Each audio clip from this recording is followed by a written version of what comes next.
Hello, welcome to Above the Fire. I'm Chef LT, and I want to wish you all a Happy New Year's. 2016, let's get ready for bigger and better things. Today I will be making for you my deconstructed apple pie, where I will take phyllo dough and layer it with butter, sugar, cinnamon, and nutmeg. And then in between the layers I will put small diced apples, cinnamons, and dried cranberries. So let's get started, shall we?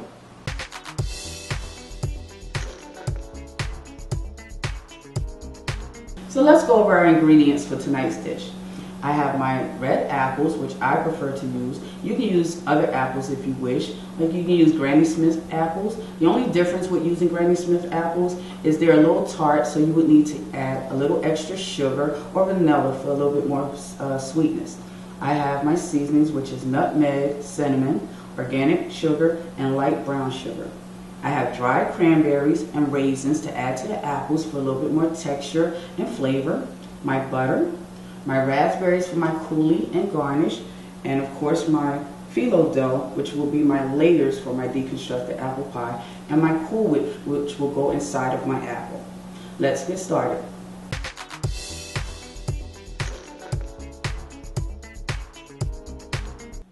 What I'm going to do now is show you a nice little trick that can go along with your deconstructed apple pie dish. We're going to make an apple cup, which with this you can take it and we're going to bake it off, and it can be filled with things like granola or ice cream or even fresh fruit. It's always good to have, and it's always pleasant to see on the plate. So I'm just going to go around with my paring knife and I'm going to pop the top out. And we're going to start gutting the apple pie. So I take my measuring spoon and just scoop out the insides. So you just go around. And you don't want to go too deep because you still want to leave a little bit of the apple flesh.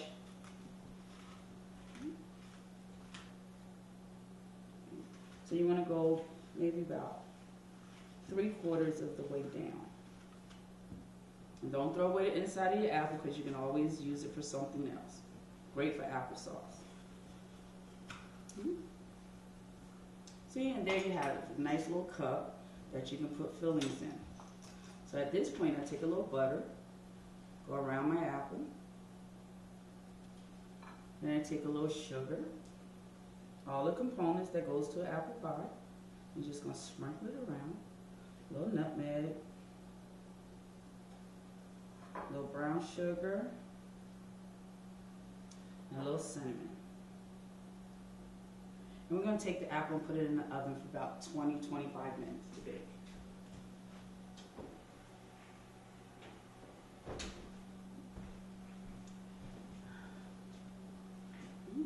And next we're going to go to our phyllo dough and prepare that. Now with phyllo dough, it's kind of like puff pastry. The only difference is it doesn't have all the layers of butter in between. So you have to give the phyllo dough the flavor yourself. As you can see, it's a lot of different layers.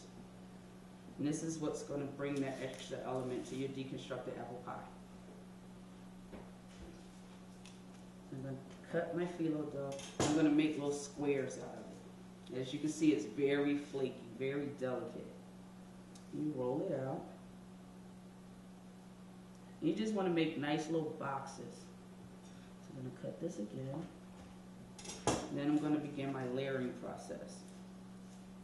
Which again, this is very time consuming, so you want to get started, ahead of time to get this done. So you're going to go butter. Then you're going to, and at this point you can mix up your spices, sprinkle a little bit, then another layer. Butter,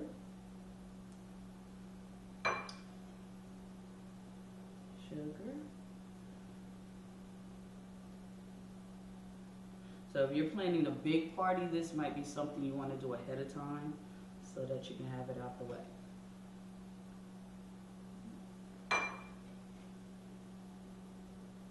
It's perfect for presentations also.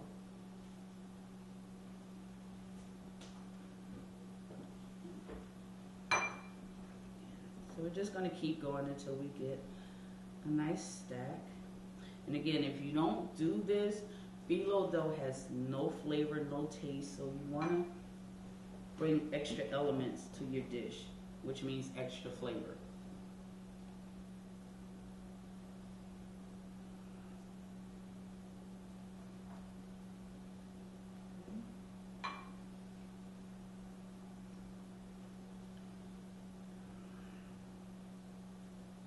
And I'm going to make about 3 stacks.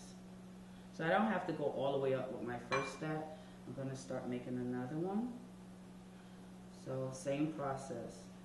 Phyllo dough, butter, sugar.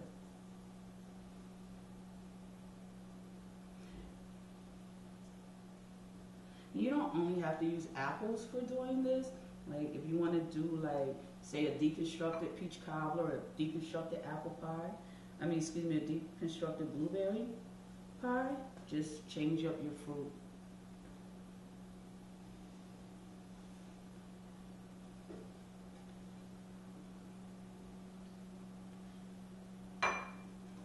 Again, as you can see, endless possibilities.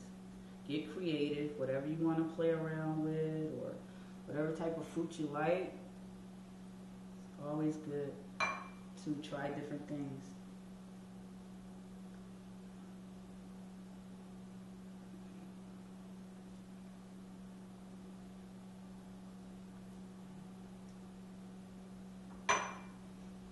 And then once you get the phyllo dough finished, you want to put it in the oven at 350 and bake them for at least 20 minutes, 20 to 25 minutes, until all of your dough has risen and flaked up.